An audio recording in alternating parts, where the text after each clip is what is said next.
Nah, biasanya untuk headlamp seperti ini, di mode ketiganya itu nyala berbarengan gitu. Tapi ini mati. Ternyata ketika gue pakai lagi nggak sengaja, gue menekan tombol ini lama. Tujuannya sih gue mencari di mode SOS-nya gitu. Ternyata ketika gue tekan lama, ini cahayanya tuh redup. Dan ketika gue tekan lagi, cahayanya itu terang gitu. Jadi headlamp ini tuh sudah memiliki mode stepless dimming. Stepless dimming itu ketika kita tekan, dia tuh memberikan pencahayaan dari tingkat yang rendah sampai tingkat yang bener-bener terang gitu. Misalkan seperti ini ya, gue coba langsung kayak gini.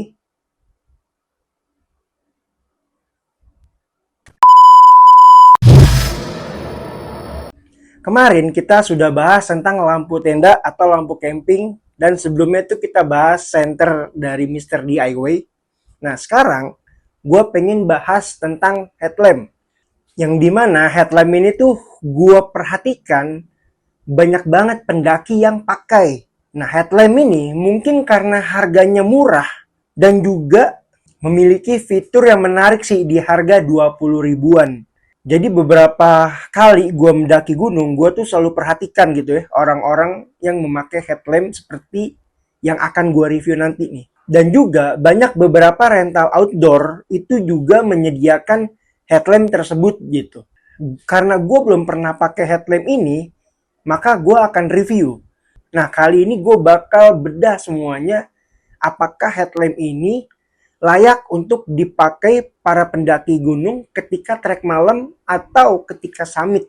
Dan apakah headlamp ini layak untuk disewakan kepada pendaki oleh beberapa rental outdoor yang pernah gue lihat. Nah, sekarang gue langsung aja kasih lihat barangnya. Nah, seperti ini headlampnya. Ini gue nggak tahu merek headlamp ini apa. Cuman di kardusnya tuh ditulisnya high power headlamp gitu. Karena tulisan power headlamp juga banyak di beberapa headlamp yang harganya itu sejenis gitu ya. Dan juga beberapa brand outdoor itu juga memiliki headlamp seperti ini gitu. Maksudnya dia juga menjual produk headlamp seperti ini. Seperti Antarestar ya. Entah itu mirip atau memang sama, gue juga nggak ngerti. Karena gue juga belum pernah ngelihat secara langsung gitu headlamp dari Antarestar gitu. Gue hanya ngelihat dari video, sekilas sih mirip dengan headlamp high power ini gitu.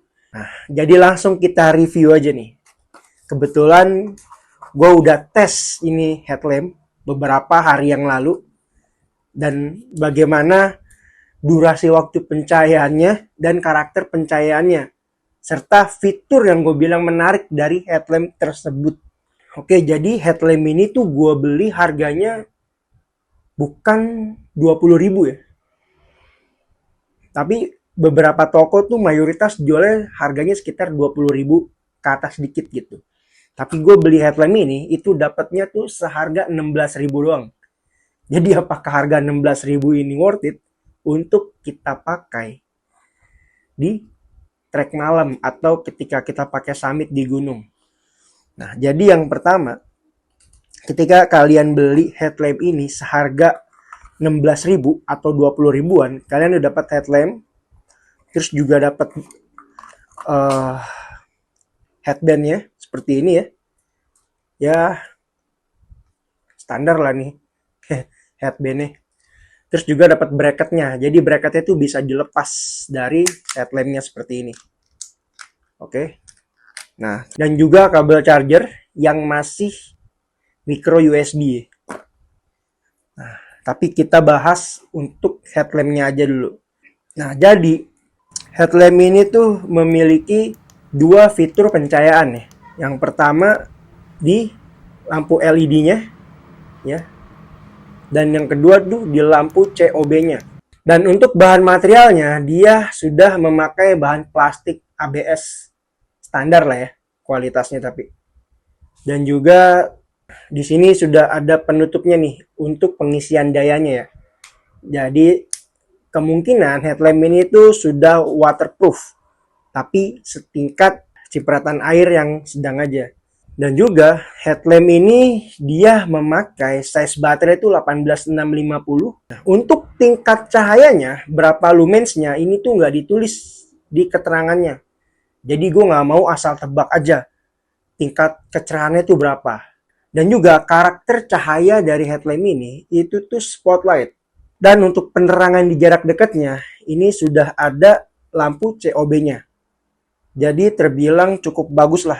Disediakan untuk lampu dengan jarak sorot yang jauh dan juga disediakan lampu COB dengan jarak sorot tuh yang dekat. Misalkan ketika kita lagi mencari perlengkapan outdoor di dalam tas, kita bisa pakai lampu COB-nya. Dan untuk mode pencahayaannya, headlamp ini tuh pertama gue taunya cuma 2 mode aja. Jadi ketika gue nyalain seperti ini nih, ini di lampu LED-nya untuk lampu utamanya, ya cahaya seperti ini. Dan ketika kita klik lagi, langsung ke lampu COB-nya. Dan ketika kita klik ketiga lagi, maka mati. Nah biasanya untuk headlamp seperti ini, di mode ketiganya itu nyala berbarengan gitu. Tapi ini mati.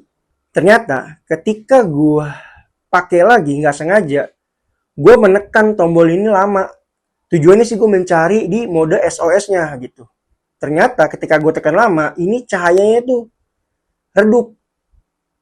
Dan ketika gue tekan lagi, cahayanya itu terang gitu. Jadi headlamp ini tuh sudah memiliki mode stepwise dimming. Stepwise dimming itu ketika kita tekan, dia tuh memberikan pencahayaan dari tingkat yang rendah sampai tingkat yang bener-bener terang gitu. Misalkan seperti ini ya, gue coba langsung kayak gini.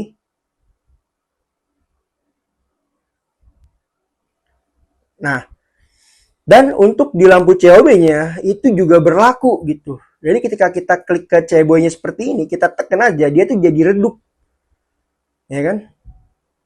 Nah, ketika kita tekan lagi, dia juga akan kembali menjadi terang gitu. Jadi pengaturan cahayanya tuh apa? Peningkatannya tuh tipis-tipis gitu. Dari yang paling rendah sampai yang paling terang. Jadi kita sesuaikan aja gitu kan, mata kita lebih nyamannya tuh di cahaya yang seperti apa gitu. Sekarang kita ke durasi waktu pencahayaannya. Jadi ketika gue pakai ini di mode high, itu pencahayaannya tuh nggak lebih dari 1 jam. Dan ketika gue balikin ke mode middle, yang nggak terlalu terang dan nggak terlalu redup, ini bisa bertahan sampai hampir 2 jam. Begitupun yang lampu COB-nya, hampir sama lah, nggak jauh beda gitu. Sekitar segituan waktunya. Nah, menurut gua, headlamp hanya bertahan 1 jam 2 jam itu nggak banget gitu. Saat kita sedang summit aja, itu waktunya dibutuhkan biasanya tuh 3 jam. Ya, di gunung-gunung 3000 mdpl lah. Gitu. Bahkan yang 2000-an juga bisa hampir 3 jam gitu. Ya, tergantung gunungnya dan kerumitan treknya lah. Atau tergantung situasi cuaca juga gitu saat kita lagi ada di gunung gitu, karena setiap gunung waktunya nggak bisa ditentukan, tapi minimal banget jangan sampai 1 jam juga gitu daya tahannya.